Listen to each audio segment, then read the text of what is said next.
ഇന്നേ ഇവിടെ നല്ല മഴ പെയ്തു. ഇന്നെന്ന് പറഞ്ഞാൽ ഇന്നലെ എടുത്തു വെച്ച വീഡിയോ ആണ്. നിങ്ങളെ നാട്ടിൽ മഴ പെയ്തിട്ടുണ്ടോ ഒന്ന് കമന്റ് ചെയ്യണേ. മഴയൊക്കെ കഴിഞ്ഞപ്പോൾ ഞാനും സച്ച് വിചാരിച്ചു ഒന്ന് പുറത്ത് പോയി വരാമെന്ന്. പുറത്ത് പോകുന്നതിന്റെ ഒരു ഉദ്ദേശം കൂടെ ഉണ്ടായിരുന്നു. കാരണം നാളെ ഒരു ഇന്റർവ്യൂവിന് പോകാനുള്ളത് കൊണ്ട് ഒരു കുർത്ത എടുക്കണമായിരുന്നു. എന്റെ ഡ്രസ്സുകളൊക്കെ ചീത്തയായി തുടങ്ങിയിട്ടുണ്ടായിരുന്നു. കുറച്ച് കാലമായി ഞാൻ ഡ്രസ്സ് എടുത്തിട്ട്. അപ്പം ഇന്നെന്തായാലും ഒരു കുർത്ത എടുക്കാൻ വേണ്ടിയിട്ട് വന്നതാണ് കേട്ടോ. അങ്ങനെ നേരെ മാക്സിൽ പോയി. മാക്സിൽ നോക്കുമ്പോൾ കുറേ കളക്ഷൻ ഉണ്ടായിരുന്നു. ഏത് സെലക്ട് ചെയ്യണം എന്നുള്ള കൺഫ്യൂഷൻ ആയിരുന്നു. പിന്നെ പോയ സ്ഥിതിക്ക് കുറെ അധികം ഡ്രസ്സുകൾ ട്രയൽ നോക്കിയില്ലെങ്കിൽ ഒരു മനസമാധാനം ഉണ്ടാവില്ല. അങ്ങനെ ഒരു ഡ്രസ്സ് എടുക്കാൻ വേണ്ടി ഏകദേശം 10-15 ടോപ്പുകൾ എടുത്ത് ഞാൻ നേരെ ട്രയൽ റൂമിലേക്ക് പോയി. പിന്നെ എന്റെ കൂടെ ഇവനുള്ളത് കൊണ്ട് എനിക്ക് ഇങ്ങനത്തെ കുറെ സഹായങ്ങൾ ഇവന്റെ കയ്യിൽ നിന്ന് കിട്ടും കേട്ടോ. ഒരു മിഠായി മേടിച്ചു കൊടുത്താൽ ഇവൻ എന്തും ചെയ്തു തരും.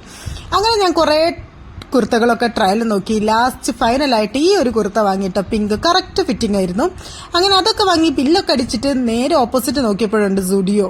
വന്ന സ്ഥിതിക്ക് കണ്ട സ്ഥിതിക്ക് സുഡിയോയിലൊന്ന് കയറിയില്ല, ഒരു മനസമാധാന കുറവ്. അങ്ങനെ സുഡിയോയിലും കൂടെ കയറി പ്രത്യേകിച്ചൊന്നും വാങ്ങിയില്ല. ചുമ്മാ കയറി ചുമ്മാ അതിലെതിരെ നടന്ന് പിന്നെ ഇറങ്ങി ഒരു ചായ ഒക്കെ കുടിച്ച് നേരെ വീട്ടിലേക്ക് പോന്നു.